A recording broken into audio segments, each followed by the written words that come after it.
John Douglas, architect. From Wikipedia, the free encyclopedia, at en.wikipedia.org. This article is about the English architect. For other uses, see the disambiguation page, John Douglas. John Douglas, 11th of April 1830 to 23rd of May 1911, was an English architect who designed about 500 buildings in Cheshire, North Wales and North West England, in particular in the estate of Eaton Hall. He was trained at Lancaster and practised throughout his career from an office in Chester, Cheshire. Initially he ran the practice on his own, but from 1884 until 2 years before his death he worked in partnerships with two of his former assistants. Douglas's output included new churches, restoring and renovating existing churches, church furnishings, new houses and alterations to existing houses, and a variety of other buildings, including shops, banks, offices, schools, memorials, and public buildings. His architectural styles were eclectic. Douglas worked during the period of the Gothic Revival, and many of his works incorporate elements of the English Gothic style. He was also influenced by architectural styles from the mainland of Europe, and included elements of French, German, and Netherlandish architecture. However, he is probably best remembered for his incorporation of vernacular elements in his buildings, in particular half-timbering, influenced by the Black and White Revival in Chester. Other vernacular elements he incorporated included tile hanging, pargeting, and the use of decorative brick in diapering, and the design of tall chimney stacks. Of particular importance is Douglas's use of joinery and highly detailed wood carving. Throughout his career, he attracted commissions from wealthy landowners and industrialists, especially the Grosvenor family of Eaton Hall. Most of his works have survived, particularly his churches. The city of Chester contains a number of his structures, the most admired of which are his half-timbered black and white buildings and Eastgate Clock. The highest concentration of his work is found in the Eaton Hall estate and the surrounding villages of Eccleston, Aldford and Pulford. Section 1. Biography. Early life and training. John Douglas was born at Park Cottage, Sandyway, Cheshire, on the 11th of April 1830, and baptised on the 16th of May 1830 at St Mary's Church, Weaverham. He was the second of the 4 children, and the only son, of John Douglas and his wife Mary, née Swindley, 1792 to 1863. John Douglas Sr. was born in Northampton about 1798 to 1800, and his wife was born in Aldford, a village on the Eaton estate in Cheshire. Her father was the village blacksmith at Eccleston, another village in the Eaton estate. John Douglas Sr. was by trade a builder and joiner, and also described himself as a surveyor and a timber merchant. In 1835 he acted as architect for a house at Hertford, a village between Sandyway and Northwich. At the time of the 1851 census he was employing 48 men. He owned land in Sandyway and a house and land in the neighbouring village of Cuddington. Nothing is known of John Douglas Jr.'s school education. He gained knowledge and experience in his father's building yard and workshop, which were attached to the family house. In the mid or late 1840s he was articled to E. G. Paley of Sharp and Paley, architects in Lancaster, Lancashire. When his articles were completed, Douglas became Paley's chief assistant. In either 1855 or 1860 he established his own office at No. 6 Abbey Square, Chester. The image accompanying this section is of Park Cottage, Sandyway, the birthplace of John Douglas. Family and personal life. Douglas's elder sister, Elizabeth, was born in 1827. His younger sisters were Mary Hannah and Emma, who were born in 1832 and 1834, respectively. Mary Hannah died 5 months before Emma's birth, and Emma herself died in 1848. Douglas married Elizabeth Edmonds, a farmer's daughter from Bangor Secoid, Flintshire, on the 25th of January 1860 in St Donald's Church in the village, a church he was later to restore. Initially the couple lived over the office at 6 Abbey Square, and later they moved next door to No. 4. Their 5 children were born in these houses. John Percy in 1861, Colin Edmonds in 1864, Mary Elizabeth in 1866, Sholto Theodore the following year, and Jerome in 1869. Only 2 of the children survived to adulthood. Mary Elizabeth died from scarlet fever in 1868, Jerome lived for only a few days, and John Percy died aged 12 in 1873. About 1876, the family moved to live at 31 and 33 D Banks, Chester, one of a pair of semi-detached houses overlooking the River Dee, which were built by Douglas. His wife died in 1878 from laryngitis after a year's illness. Douglas did not remarry. His son Colin trained as an architect and worked in Douglas's office, but died in 1887 at the age of 23 from consumption. His other son, Sholto, is not known to have had any profession, but he was a heavy drinker of alcohol. During the 1890s, Douglas built a large house for himself, Walmore Hill, also at D Banks, overlooking the river. Here he lived until his death on the 23rd of May 1911, at the age of 81. His funeral was held at Overley Old Cemetery in Chester, where he was buried. The following Sunday, a memorial service was held at St. John the Evangelist's Church in Sandyway. His estate amounted to a little over £32,000, £2,420,000 at 2010 prices. Apart from his surviving buildings, only 2 memorials remain to his memory. One is a tablet in St. Paul's Church, Bourton, the church in which he worshipped and which he had rebuilt. The other is a plaque placed on one of his buildings in St. Werburgh Street, Chester, in 1923 by his pupils and assistants. This section is accompanied by an image of Walmore Hill, the house Douglas built for himself. Section 2. Practice and Personality. Douglas practised on his own until 1884, when his son Colin became ill. He then took Daniel Porter Fordham into partnership and practised as Douglas and Fordham. Fordham was born around 1846 and had been an assistant in Douglas's office since at least 1872. In 1898, having developed consumption, Fordham retired from the practice and went to live in Bournemouth, where he died the following year. He was replaced as partner by Charles Howard Minsell, who had been born in Chester in 1858 and who became articled to Douglas in 1874. The practice became Douglas and Minsell. During the 1900s, Douglas became less active, but for reasons which are unknown, the partnership was dissolved in 1909. The practice returned to the title of John Douglas, Architect. Minsell went into partnership with E. J. Muspratt in Foregate Street, Chester. When Douglas died, this partnership worked from the Abbey Square address as Douglas, Minsell and Muspratt. Little is known about Douglas's private life and personality. Only 2 images of him are known to survive. One is a photograph taken in later middle age. The other is a caricature sketch made by an assistant in his office. This shows him in old age, bowed, bent and bespectacled, carrying a portfolio and an ear trumpet. According to architectural historian Edward Hubbard, Douglas's life seems to have been one of thorough devotion to architecture, which may well have been intensified by the death of his wife and other domestic worries. His obituary in the Chester Chronicle stated that he lived heart and soul in his profession. Douglas was a dedicated Christian who regularly attended his local church, St. Paul's Church at Bourton, a church he rebuilt. His house, Walmore Hill, included an oratory. He also had a strong sense of national loyalty, incorporating statues of Queen Victoria in niches at Walmore Hill and in his buildings in St. Werburgh Street, Chester. Douglas was not good at handling the financial matters of his practice. The Duke of Westminster's secretary wrote of him in 1884, a good architect, but a poor hand at accounts. Delay in presenting his accounts often led to difficulties and confusion. Such delay sometimes amounted to as much as 10 years. Otherwise, very little is known about his personal life.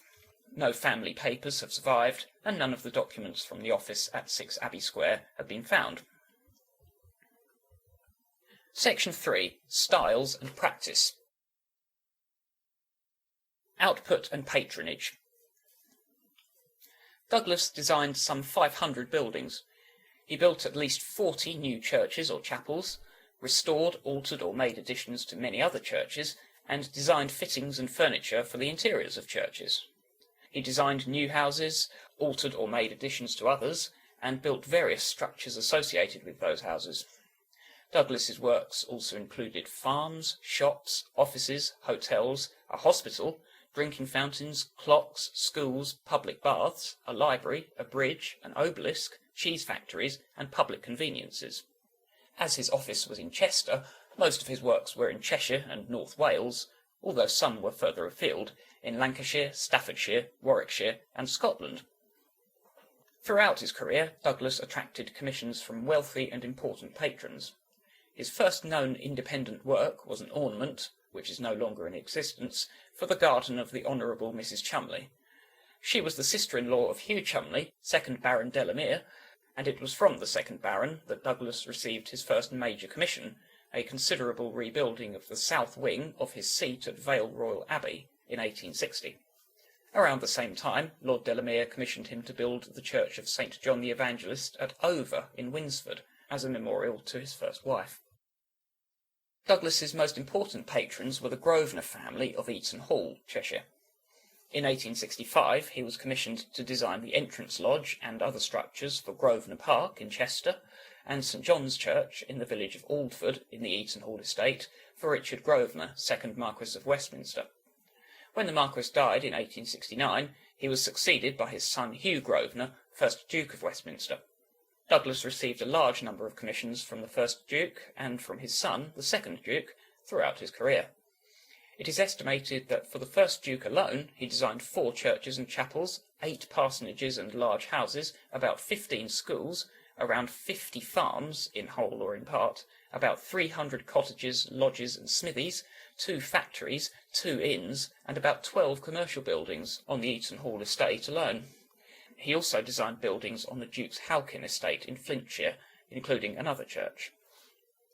Other wealthy landowners who commissioned work from Douglas included William Molyneux, 4th Earl of Sefton, Francis Egerton, 3rd Earl of Ellesmere, George Cholmondeley, 5th Marquess of Cholmondeley, Roland Egerton Warburton of Arley Hall, Cheshire, and in Wales the family of Lord Kenyon, and the Gladstone family, including William Ewart Gladstone. He also received commissions from industrialists, including John and Thomas Johnson, soap and alkali manufacturers from Runcorn, Richard Muspratt, a chemical industrialist from Flintshire, and W. H. Lever, soap manufacturer and creator of the village of Port Sunlight. This section is accompanied by an image of Vale Royal Abbey, showing the part of the south wing added by Douglas. Styles. Although the firm where Douglas received his training was in a provincial city in the north of England, it was at the forefront of the Gothic revival in the country. The Gothic revival was a reaction against the neoclassical style, which had been popular in the 18th and early 19th centuries, and it incorporated features of the Gothic style of the Middle Ages. Both Edmund Sharp and E. G. Paley had been influenced by the Cambridge Camden Society, and more specifically by A. W. N. Pugin, who believed that Gothic was the only correct and Christian way to build. Sharp had also been influenced by Thomas Rickman, and he had written papers on medieval scholarship himself. Paley had been influenced by his brother, Frederick Apthorpe Paley, who was enthusiastic about Gothic architecture, and who had also been influenced by Rickman. During the time Douglas was working in Lancaster, the firm was responsible for building and restoring churches in Gothic revival style, one of which was St. Wilfrid's Church in the Cheshire village of Davenham, some 3 miles, 5 kilometres from Sandyway. Douglas's first church, that of St. John the Evangelist at Over in Winsford, was entirely English Gothic in style, more specifically early decorated. Douglas's influences were not from England alone. Although he never travelled abroad, he incorporated Gothic styles from continental countries, especially Germany and France. The combination of Gothic styles contributed to what has become known as the High Victorian style. Its features include a sense of massiveness, steep roofs, which are frequently hipped, round turrets with conical roofs, pinnacles, heavy corbel tables, and the use of polychromism. Many of Douglas's works, especially his earlier ones, are High Victorian in style or incorporate High Victorian features. One characteristic feature of Douglas's work is the inclusion of dormer windows rising through the eaves and surmounted by hipped roofs. Another major influence in his work was the rise of interest in vernacular architecture. By the time Douglas moved to Chester, the black and white revival, using half timbering, was well underway, and Douglas came to incorporate this style in his buildings in Chester and elsewhere. The black and white revival did not start in Chester, but it did become Chester's speciality. The first Chester architect involved in the revival had been Thomas Mannering Penson, whose first work in this genre was the restoration of a shop in Eastgate Street in the early 1850s. Other early Chester architects involved in the revival were T. A. Richardson and James Harrison, and it came to be developed mainly by T. M. Lockwood and by Douglas. Part of Douglas's earliest work for the Grosvenor family, the entrance lodge to Grosvenor Park, used half timbering in its upper story.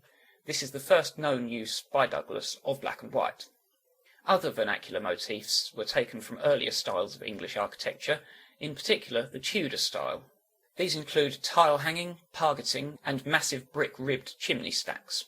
In this style, Douglas was influenced by the architects Nesfield and Shaw. Douglas also used vernacular elements from the continent, especially the late medieval brickwork of Germany and the Low Countries. A characteristic of Douglas's work is his attention to both external and internal detailing. Such detailing was not derived from any particular style, and Douglas chose elements from whichever style suited his purpose for each specific project.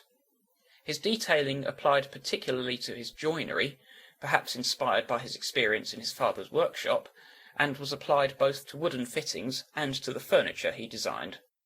A further continental influence was his use of a Dutch gable. The most important and consistently used element in Douglas's vernacular buildings was his use of half timbering, which was usually used for parts of the building. However, in the cases of Roden Abbey and St Michael and All Angels Church at Altcar, the entire buildings were timber-framed. This section is accompanied by images of St John's Church at Over and Grosvenor Park Lodge. Section 4. Significant Works. Early works, 1860 to 1870. Douglas's earliest significant commissions were for the second Baron Delamere, and were very different in type and style from each other. The addition of a wing to Vale Royal Abbey in 1860 was in Elizabethan style, while St John's Church at Over, 1860 to 1863, was of the Gothic revival in early decorated style. The Congregational Chapel, also at Over, of 1865, was again different, being built in polychromic brick in High Victorian style. Meanwhile, Douglas had designed a shop at 19 to 21 Sankey Street, Warrington, in 1864, with Gothic arcades and detailed stone carving, which Hubbard considers to be his first building of real and outstanding quality, in its way one of the best things he ever did. Shortly after this came the first commissions for the Grosvenor family, consisting of a lodge and other structures in Grosvenor Park, Chester, 1865 to 1867, and St John the Baptist's Church at Aldford, 1865 to 1866. His first commission for a large house was Oakmere Hall, 1867, for John and Thomas Johnson, industrialists of Runcorn. It is in High Victorian style and includes a main block and a service wing, a large tower on the south face, a small tower with turrets, a porte cochere, steep roofs, and dormer windows. Another early church was St Anne's at Warrington, 1868 to 1869, again High Victorian in style, which is described as being quite startlingly bold, and a prodigy church in Douglas's output. By 1869 to 1870, Douglas had started to design buildings on the Eaton Hall estate. This section is accompanied by an image of Oakmere Hall. Early mature buildings, 1870 to 1884. Secular. Many of the secular buildings in this period were smaller scale structures. These include cottages in Great Budworth, and cottages, houses, schools and farms in the Eaton Hall estate and its associated villages. In 1872 he designed Shotwick Park, a large house in Great Sawhall, built in brick with some half timbering. It has steep roofs, tall ribbed chimneys and turrets.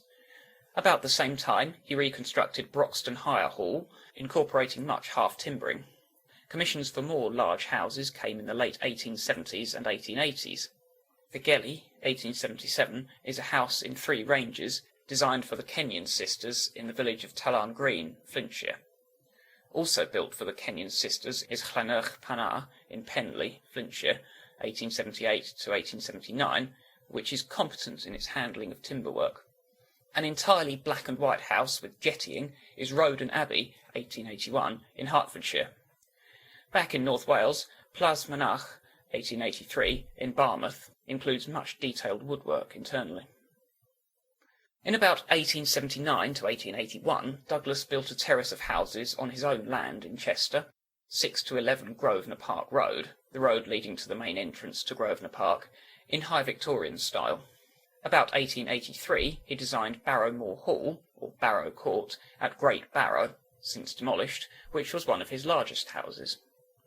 Also around this time, he designed buildings on the Eaton Hall estate, including Eccleston Hill, 1881 to 1882, a large house for the Duke's secretary, the Stud Lodge, a smaller building of the same dates, Eccleston Hill Lodge, 1881, a three-storey gatehouse at the main entrance to the park, with a high hipped roof and turrets, and the Paddocks, 1882 to 1883, another large house, this time for the Duke's land agent.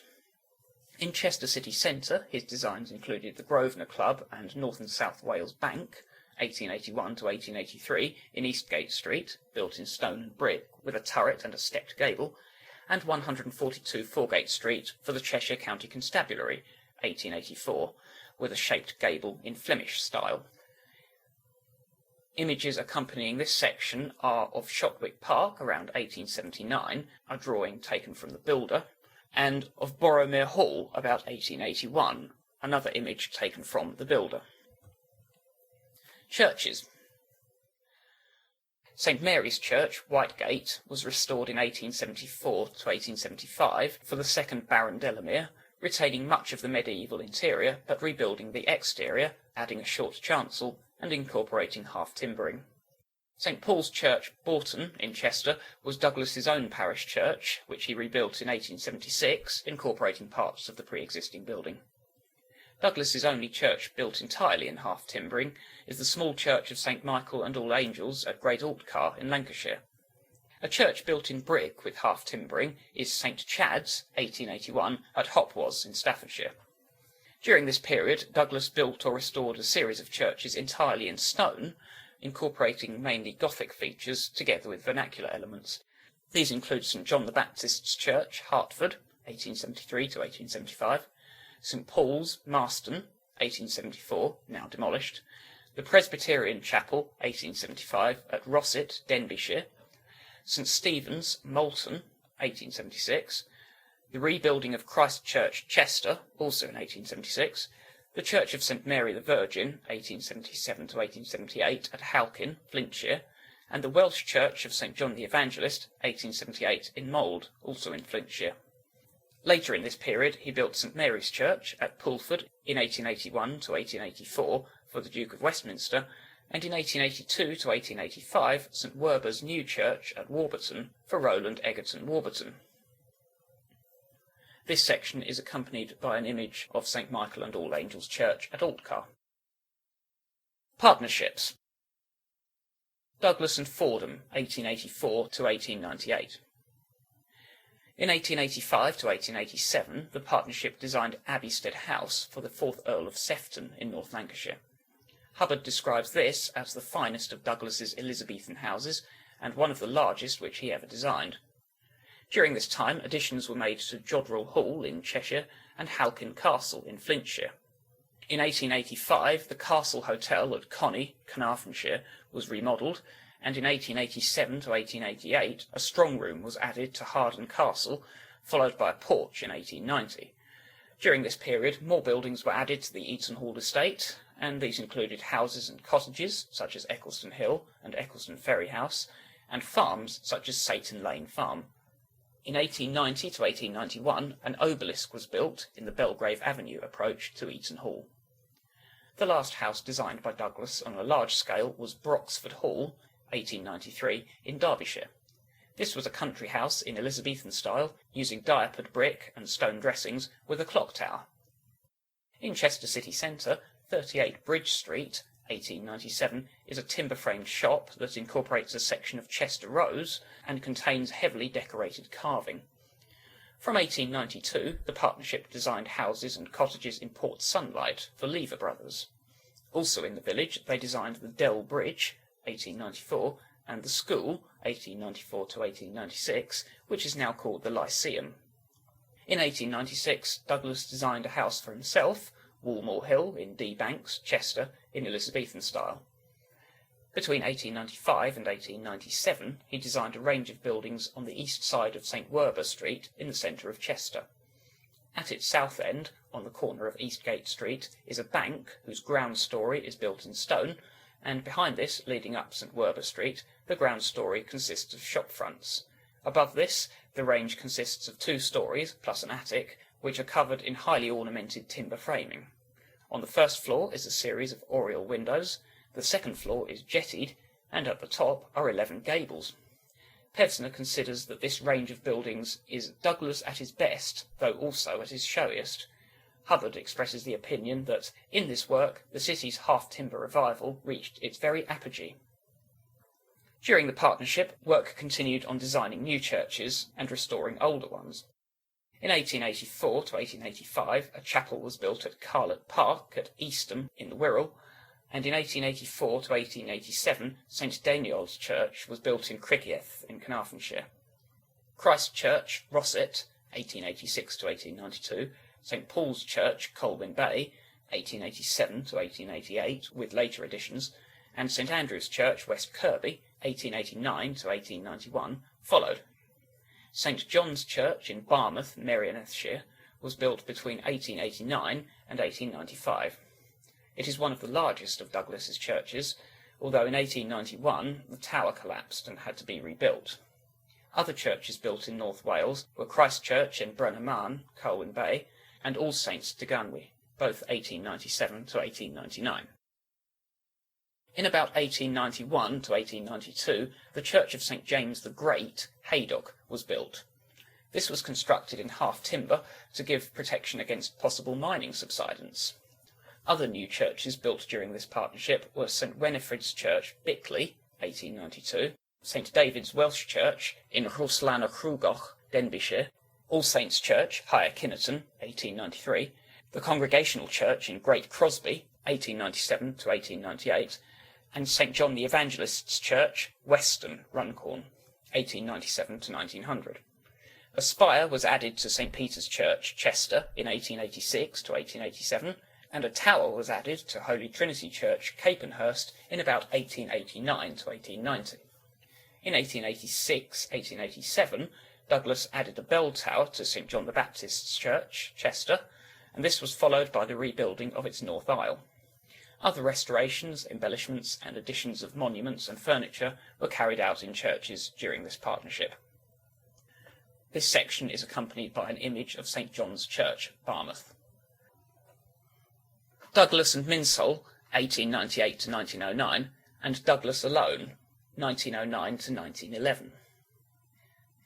In 1898, the firm designed St Oswald's Chambers in St Werburgh Street, Chester, and this was followed by further buildings in the city. In 1902-1903, Douglas built St John the Evangelist's Church in the village of his birth, Sandyway. It was built on land owned by Douglas, and he paid for the cost of the chancel and the lich gate. In 1899, the Diamond Jubilee Memorial Clock, constructed in open wrought iron, was erected on the East Gate in Chester to commemorate Queen Victoria's Diamond Jubilee in 1897. In 1898 to 1901, Chester's public baths were built. This was an unusual work for Douglas, as it involved specialist engineering work. During this period, one of Douglas's most important secular buildings was designed, St Dainiol's Library at Harden, Flintshire, for William Ewart Gladstone and his family. The first phase was constructed between 1899 and 1902, and the library was completed in 1904-1906. Around this time, the practice was commissioned to work on 2 churches in association with Gladstone. St Ethelwold's, 1898 to 1902, was a new church at Shotton in Flintshire, and additions were made to St Matthew's at Buckley, also in Flintshire, between 1897 and 1905. The other new churches built during this period were Douglas's only Scottish church, the Episcopal Church of 1903 in Lockerbie, Dumfriesshire, and St Matthew's Church, 1910 to 1911, in Saltney, Flintshire. Alterations were made and furniture was designed for other churches. Douglas's last major project was the addition of a tower to his Church of St Paul's at Colwyn Bay, but he died before this could be completed. This section is accompanied by an image of St John the Evangelist's Church, Sandyway. Publication. Douglas published no writings of his own and left no records of his ideas and thoughts. The only publication with which he was associated was the Abbey Square sketchbook, which he edited. The book appeared in 3 volumes, the first dated 1872 and the others undated. It consisted of sketches and drawings, with some photographs in the 3rd volume, by many contributors. The pictures depicted buildings and furniture, mainly dating from the late medieval period and the 16th and 17th centuries, and mostly from Cheshire and northwest England. Douglas's only contribution was a jointly ascribed plate in the 3rd volume. It is likely that he designed the title pages, or at least the drawing incorporated in it, of the Abbey Gateway, Chester.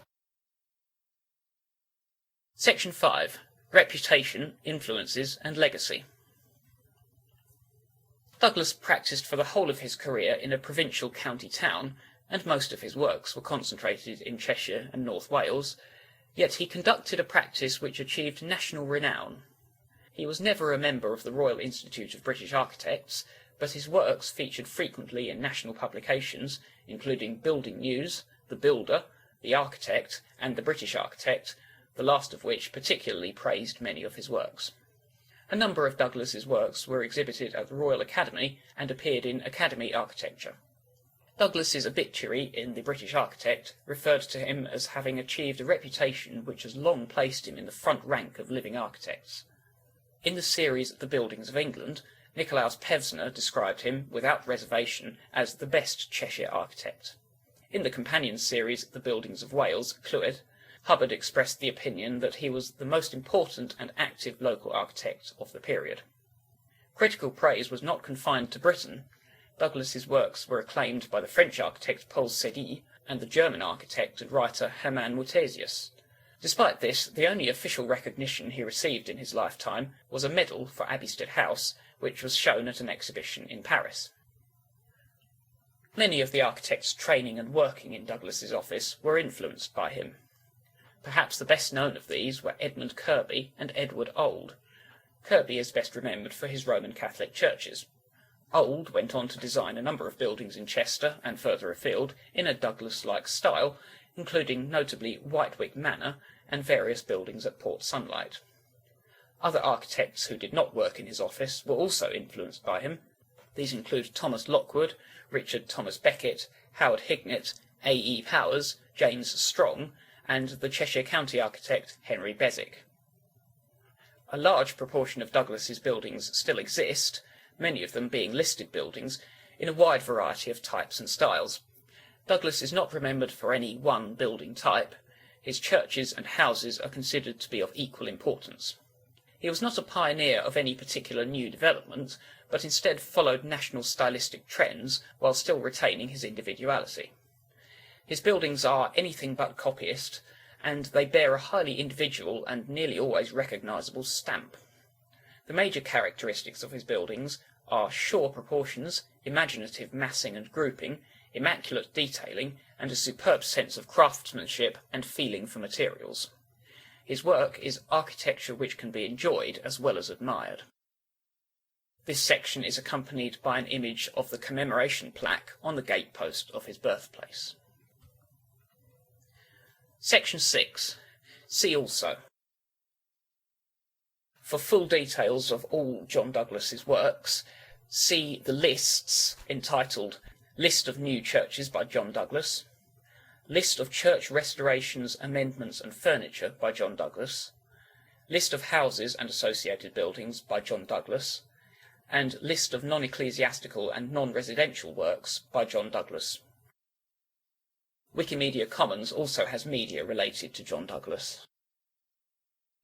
This sound file and all text in the article are licensed under the GNU Free Documentation License, available at www.gnu.org/copyleft/fdl.html.